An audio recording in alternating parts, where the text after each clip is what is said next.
Bonjour à tous. La réparation et la cicatrisation.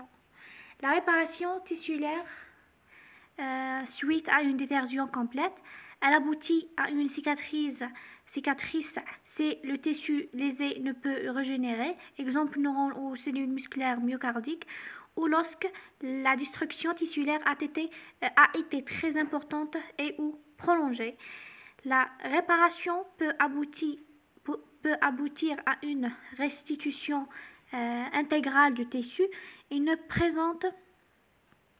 persiste alors plus aucune trace de l'agression initiale et de l'inflammation qui a suivi. Cette évolution très favorable est observée lors d'agressions limitées, bref, peu destructrices, dans un tissu capable de régénération cellulaire. Le processus de réparation implique de nombreux facteurs de croissance et des interactions complexes entre les cellules et la matrice extracellulaire pour réguler la prolifération et biosynthèse cellulaire. Les étapes de la réparation tissulaire. On a 3 étapes. Premièrement, le bourgeon charnu. Deuxièmement, la constitution d'une cicatrice. Troisièmement, la régénération épithéliale. Commençons par le bourgeon charnu. La réparation passe par la constitution d'un nouveau tissu conjonctif appelé le bourgeon charnu, qui prend progressivement la place du granulome inflammatoire et va remplacer les tissus détruits au cours de l'inflammation. Le bourgeon charnu comporte des leucocytes de tissus de granulation, des fibroblastes et des myofibroblastes et des néovaisseaux sanguins. Au début, le bourgeon charnu possède une matrice extracellulaire lâche constituée principalement des glycosaminoglycanes non acides et hyaluroniques, de collagène du type 3 et de fibronectine. Le bourgeon charnu s'enrichit ensuite en fibres de collagène du type 1, s'appauvrit en fibroblastes, néovaisseaux et leucocytes et diminué de volume grâce à l'action contractile des myofibroblastes. Le bourgeon charnu évolue progressivement soit vers une cicatrice, soit vers la reconstitution d'un tissu conjonctif identique au tissu préexistant à l'inflammation. Donc, deuxièmement, la constitution d'une cicatrice. Donc, la constitution d'une cicatrice. La cicatrice est la marque définitive, parfois laissée par le foyer inflammatoire après la phase du bourgeon charnu. Elle est formée d'un tissu conjonctif fibreux, c'est la prédominance de collagène, prend la place des tissus définitivement détruits. La structure d'une cicatrice se modifie progressivement pendant plusieurs mois. La régénération épithéliale, troisième étape, c'est la régénération épithéliale. Elle apparaît parallèlement à la réparation conjonctive.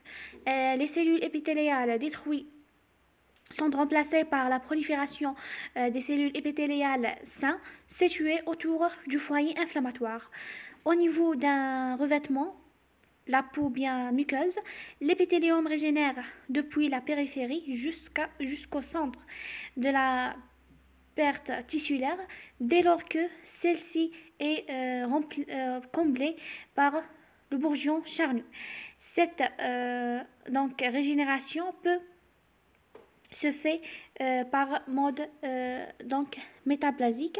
Exemple, la génération de l'épithélium cylindrique bronchique sous forme d'un épithélium malpérien ou un mode atrophique avec disparition de certaines fonctions spécialisées, par exemple la disparition des cils vibratiles. Au niveau du parenchyme, foie, glandes exocrines, reins, etc., la quantité de la régénération épithéliale dépend d'une part de l'importance de destruction initiale du tissu et notamment de l'intensité de destruction de la trame conjonctive de soutien, d'autre part du pouvoir méthodique des cellules épithéliales. Exemple, les hépatites. Dans les hépatites virales aiguës communes, la trame conjonctive de soutien des hépatocytes reste intacte et la régénération hépatocytaire à partir des hépatocytes non nécrosés guidés par cette trame conjonctive aboutit à la formation des nouvelles travées hépatocytaires normales et sans cicatrice. Dans les hépatites virales aiguës graves, la destruction hépatocytaire et conjonctive initiale est importante. Donc la régénération hépatocytaire aboutit à des travées hépatiques épaisses et désorganisées, donc l'association à des territoires de cicatrices.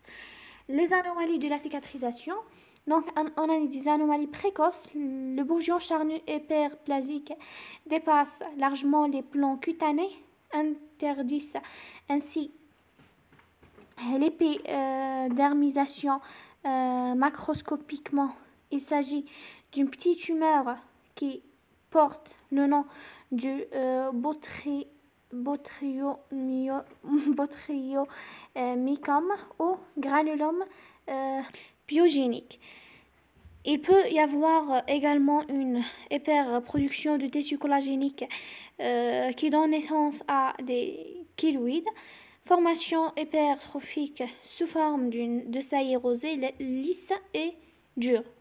Anomalies tardives, elles sont liées à la rétraction subie par tout tissu scléreux cicatriciel, exemple ride para-articulaire, distension partielle abdominale, pariétale abdominale ou hernie directe, et le risque de cancérisation, exemple des brûlures étendues.